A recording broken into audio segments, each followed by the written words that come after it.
네, 바르트와 정통주의의 대화, 그 세 번째 시간입니다.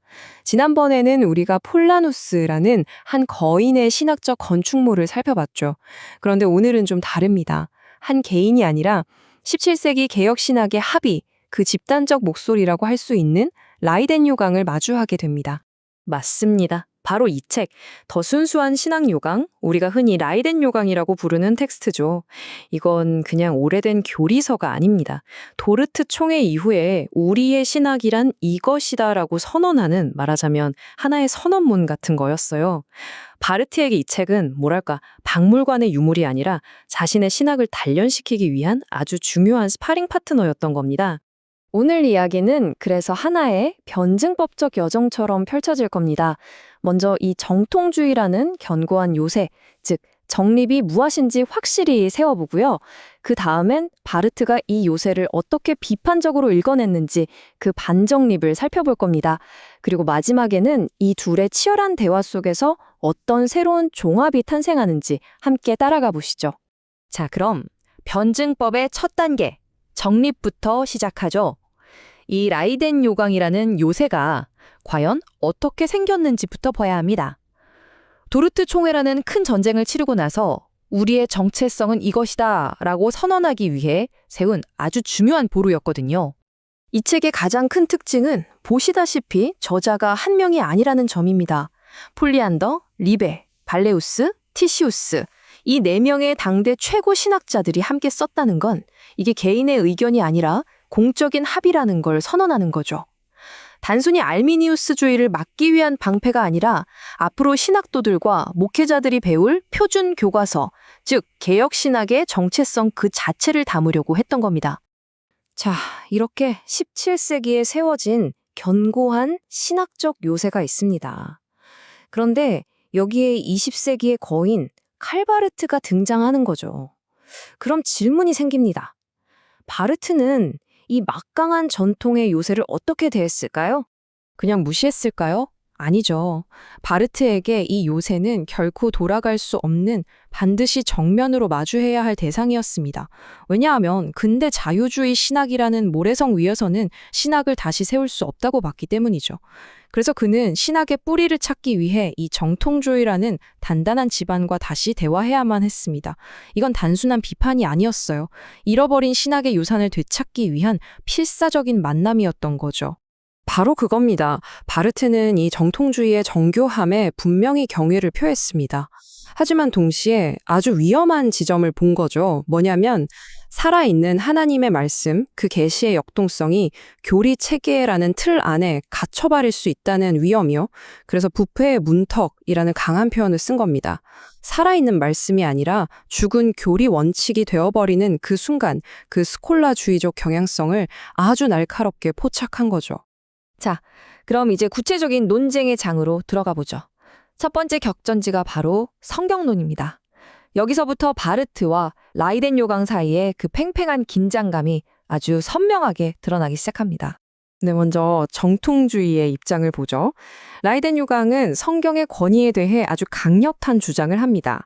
성경은 그 권위를 하나님과 성경 자체의 빛 외에는 그 어떤 것에도 의존하지 않는다는 겁니다. 이걸 신학 용어로 자기확증성, 즉 아우토피스토스라고 하죠. 교황의 권위나 인간 이성의 판단이 아니라 성경 스스로가 자신의 권위를 증명한다는 이 개념, 사실 바르트도 처음에는 여기에 굉장히 깊이 공감했습니다. 하지만 바르트는 여기서 한 걸음 더 나아갑니다. 이 자기 확증성이 너무 강조되면 성경이 살아있는 말씀이 아니라 그냥 하나의 신적 대상, 종이 교황처럼 될 수 있다는 위험을 본 거죠. 이게 바로 바르트의 반정립입니다. 그럼 그의 종합은 뭘까요? 성경을 계시 그 자체와 동일시하는 기계적 연관설도 아니고 그렇다고 권위를 부정하는 자유주의도 아닌 제3의 길을 찾는 겁니다. 그게 바로 성경을 계시 자체는 아니지만 그 계시에 대한 1차적이고 가장 권위 있는 증언으로 보는 것이죠. 성경 기자들은 하나님이 불러주시는 대로 받아 쓴 게 아니라 하나님의 계시에 자유롭게 순종하며 그 계시를 해석하고 증언한 능동적인 저자였다는 겁니다. 이렇게 함으로써 성경의 신적인 기원과 인간적인 형식이 아주 역동적으로 다시 만나게 됩니다. 자, 이제 성경론을 넘어 바르트 신학의 가장 뜨거운 심장부로 들어갑니다. 바로 예정론입니다. 여기서 바르트가 정통주의와 벌이는 대화는 그야말로 혁명적이라고 할 수 있습니다. 네, 이 논의를 이해하려면 먼저 정통주의의 기본 입장을 알아야 합니다. 당시 도르트 총회나 이 라이덴 요강의 다수 입장은 타락후 선택설, 즉 인프라랍사리아니즘이었어요. 쉽게 말해 하나님께서 선택의 작정을 하실 때 그 대상이 이미 타락한 상태의 인리라는 겁니다. 그 타락한 인류의 큰 덩어리 안에서 하나님이 주권적으로 구원할 특정 개인들을 선택하신다는 거죠. 이것이 바로 바르트가 마주했던 정통주의의 정립입니다. 바로 여기서 바르트는 신학의 판을 완전히 뒤집어 버립니다. 그는 묻습니다. 선택의 대상이 누구인가? 정통주의는 정해진 수의 인간들이라고 답했죠. 하지만 바르트는 아니다, 바로 예수 그리스도다 라고 선언합니다. 이게 혁명적인 이유는 예수 그리스도가 선택을 하시는 하나님인 동시에 우리 모두를 대표해서 선택을 받으신 인간이라는 거예요. 선택과 유기가 그리스도 한 분 안에서 동시에 일어났다는 거죠.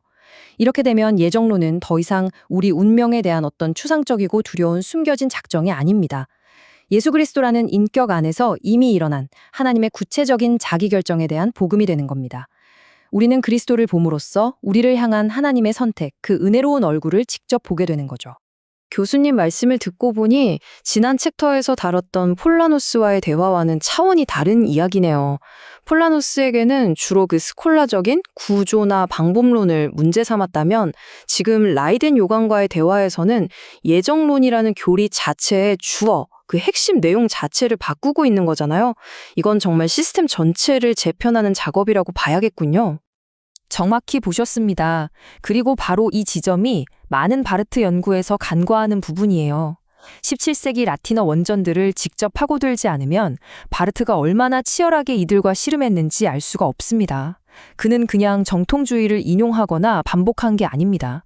그들의 신학을 그리스도 중심이라는 용광로에 넣어 완전히 새롭게 재련해낸 겁니다. 이 과정을 봐야 바르트 신학의 진정한 깊이를 알 수 있죠.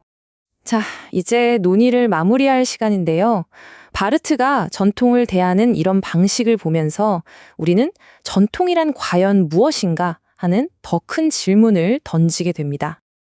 네, 바르트에게 전통은 결코 오류가 없는 최종 권위가 아니었습니다. 하지만 그렇다고 버려도 되는 낡은 유물도 아니었죠. 그에게 전통은 하나님의 말씀을 오늘 여기서 더 생생하게 듣기 위해 반드시 거쳐야 할 살아있는 대화 파트너였습니다. 그래서 그는 전통을 너무나 존중했기 때문에 오히려 더 치열하게 논쟁하고 씨름했던 겁니다. 이건 파괴가 아니라 가장 진지한 형태의 계승이라고 볼 수 있죠. 결국 우리는 이 질문으로 돌아오게 됩니다. 칼 바르트, 그는 개혁 정통주의의 궁극적인 계승자일까요? 아니면 가장 심오한 전북자일까요? 어쩌면 둘 다일지도 모르겠습니다.